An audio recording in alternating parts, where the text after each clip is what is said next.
Alright guys, what do you want to do for our project? I have no idea. We should probably meet up so we could work on it. Okay, whose house should we go to?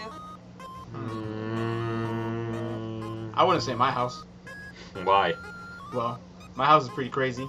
Go under your own risk. What do you mean? My house looks like if the architect used to create circus mazes before he started on houses. Once you go inside, a wrong turn can cause you to lose your head and be lost forever. In fact, one of my old high school friends got lost after visiting. I later found him in an empty cabinet crawled up in the wall. Besides, the house is not a problem. My grandma is the main attraction. She's a 7-year-old thug who is crazy over decorating. The only problem is that she doesn't know when to stop. Walking into my house is really stepping into a mirror house. You can tell her fascination with mirrors and picture frames, and if it's not mirrors, her decorations will confuse you. I think both my grandma and the architect work in the circus. They both have exclusively contributed to what the house looks like, but her decorations are sometimes too much.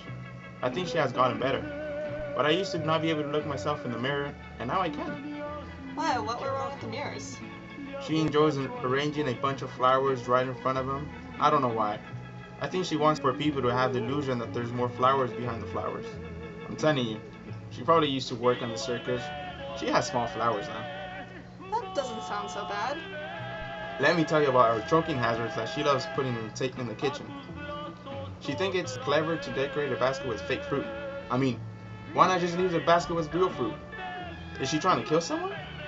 Well, like I said, go under your own risk. Well, at least you can live for a while. If you guys were to come over to my house, you'd be dead at the door. What? My parents have a strict no boys allowed ban on me. If I were to bring you guys over, my dad will take out his multiple guns hidden in his closet and hunt you down. How many does he have? Oh, enough that he had to store 10 of them in my room for a while because of spring cleaning. I would like to see your dad practice his aim at my grandma's fine china. What are you on about? Well, my grandma, with all her old school traditions, has a fine china that has never been used before. I still don't know the purpose of that furniture. Have you asked your grandma?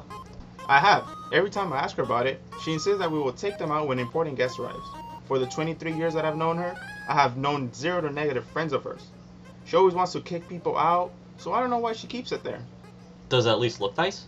The last thing that thing is nice. Like I said, she doesn't know when to stop.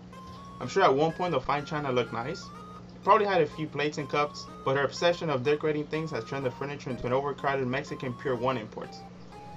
I'm telling you, the only thing that holds each piece in its place is the dust that has been accumulated over years. If that's the case, I'm sure your grandma won't notice if a few pieces go missing to give to my dad. I think my grandma would just replace them with more after seeing there's room. Anyways, what if your dad isn't home?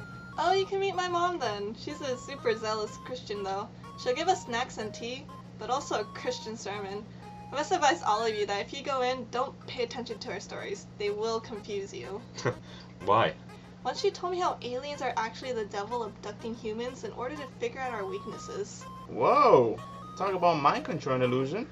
Overall, my mom is good. You'll sometimes hear her occasional Christian music along with Korean dramas. My house is a medley of dramatic crying, sad piano music, and the occasional gunshot. Why are you guys so paranoid about your families? Living in houses like that sounds so exciting. At least it keeps you entertained when at home. Nothing ever goes on in my house. My family's the epitome of mediocrity. Just a boring house with people struggling to achieve the false illusion of the American dream. The lack of stimulation will bring no creativity forward to our project. Can we please not go to my house? Come on, man. I don't want to have to deal with my grandma and the lie of fake fruit. If everything is normal in your place, at least we won't be distracted. But that's the problem. You feel like you're in a solitary confinement cell. Your brain will decay how boring it is. Please, let's just not go to my house. Did you not hear me earlier? You will die. Come on, you're acting like you're hiding something. Me? No. What would I have to hide? Are you okay? Yeah, I'm fine. We could go to my house. It's perfectly normal. You know what? We can just go at my place. It's fine. You know what? Let's meet Sunday at noon, my house. Sure.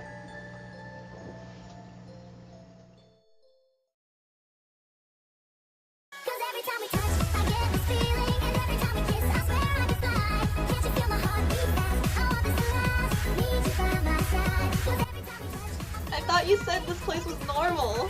It is, isn't it? Oh, let's get started. I have a perfect idea for a project. Spooky.